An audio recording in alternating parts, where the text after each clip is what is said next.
Because contrary to popular belief, you can still talk about something a while after it's come out. If you've ever watched a film expecting it to be shit because you don't like the director very much, but ended up being pleasantly surprised, smash the fuck out of the subscribe button.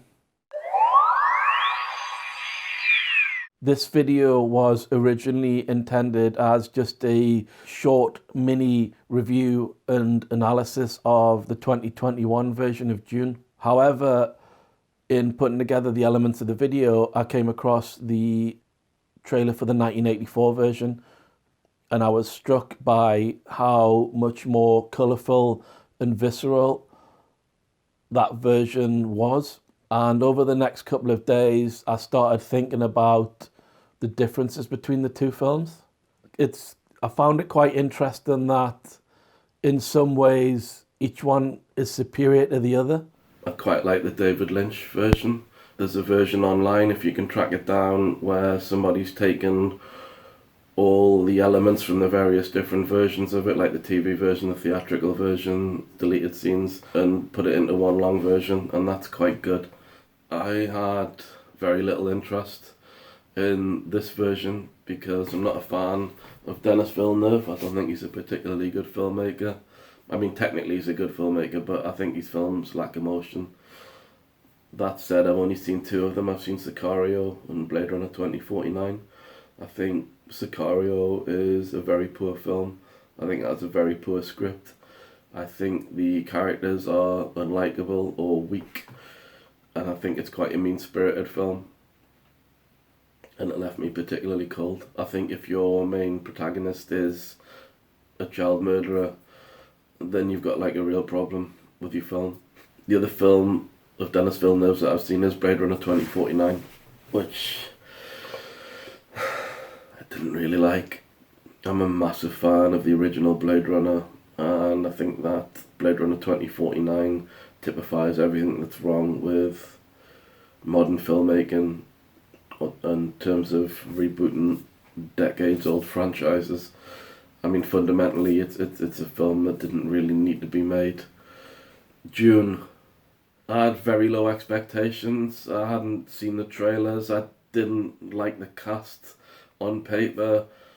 I think a lot of the actors involved, like Jason Momoa, Josh Brolin, Rebecca Ferguson, they're not exactly charismatic enough to carry a film like this, I didn't feel.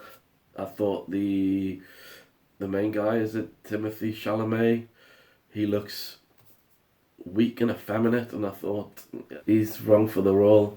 You know, he's no Cal MacLachlan, and that's one of the issues that I did have with the 2021 version of Dune, is that certainly with the casting, David Lynch's version is far superior.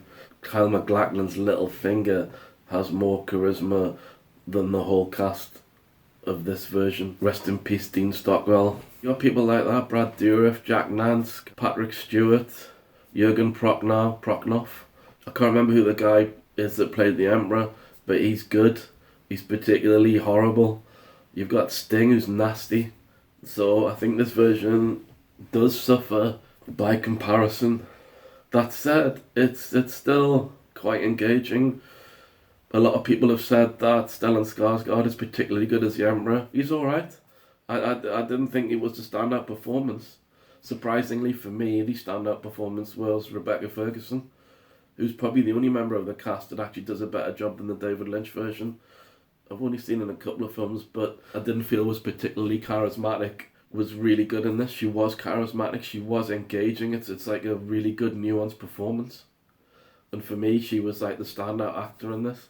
I thought Timothy Chalamet was okay as well. I think, again, his performance is quite nuanced, and I think you do see this little boy struggling to become the Messiah. Jason Momoa, he's Jason Momoa. Oscar Isaac, he's I don't know. I think he's phoning his performance, and so many characters are introduced. It just leaves your head spinning. There's a couple of actors that I didn't mention earlier because they have so little impact on the story in whichever version of the film that they're in. The first actor is Dave Bautista, who is actually very good for the 2 seconds he's on screen in the 2021 version. Perhaps the producers and the director cut his role down because they were so disgusted he was an Army of the Dead. And also, he needs to shut the fuck up about current affairs. His gilded Hollywood cage is no place to tweet about reality from. The sleeper has awakened! The other actor is Sean Young, who plays Channy in the 1984 version. The role isn't particularly sizable or well written in either film. But if you have an actor the quality of Young, who exudes sexuality and charisma to the same degree Bautista lacks any understanding of the real world, it doesn't matter. She even looks hot in a still suit. I will love you forever. The pointless, soulless CGI recreation of the Rachel character in Blade Runner 2049 has more charisma and screen presence because it's based on Sean Young than the actor that plays Channy in the 2021 version of Dune. The 2021 version. It does suffer from the problem that I think certainly the other Denis Villeneuve films I've seen have, in that it's like watching it from a distance. It's like watching a concert or a sporting event from outside the stadium with binoculars. And the visuals, and they are impressive, cutting edge, probably the best CGI that's ever been done. I expected much better fight sequences, but they're quite small scale. And it's a pivotal moment in the film and the story when the Harkonnens attack the Atreides, and I felt that they could have done a lot more with it. I mentioned visceral, and I think this is particularly noticeable in the fight scenes, which are quite bloodless and lack impact. I know that it's a family-friendly film, but a splash of claret wouldn't have gone amiss. As for snacks, because this was a long film, I started off with a steak pie, and then after about an hour, I had some crisps, a yogurt, and then a little bit after that, I had 2 clementines.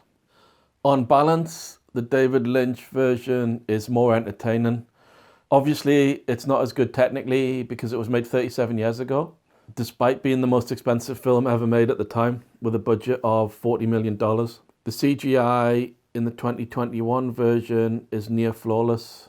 However, that for me is the only way it is better, with the possible exception of being closer to the source material. Ultimately, the 1984 version is more colourful and more visceral. The cast, the production design and costumes, sound design and music. The score is by Toto. The main Dune theme is by Brian Eno, are far superior.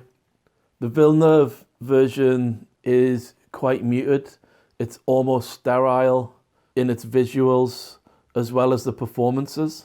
It's so focused on getting through the plot points and introducing the characters that I think it forgets to almost have a bit of fun with the material. That said, it's a significant improvement in terms of characters and emotional engagement on Villeneuve's previous films. As a side note, Denis Villeneuve is referred to as a visionary director. He is a very visual director, but being visionary extends to every aspect of a film, which is why someone like David Lynch is a true visionary. I think Dune 2021, given how they ended the first film, they really should have made it as a TV series. I think that would have given them much more scope to play around with the characters and the situations. It clearly needs that long form, episodic approach to make it work better. It might sound like I'm dumping on the recent version of Dune, but I did actually enjoy it. It is a good film. It's just I feel the David Lynch version is slightly better. If you disagree with me, you can head down to the comments and explain your wrong think. If you agree with me, you can head down to the comments and troll the wrong thinkers. If you want to know whether I'm qualified to be making comments on other people's films, you can check out 2 features that I made. They're on Amazon Prime, and the links are in the description.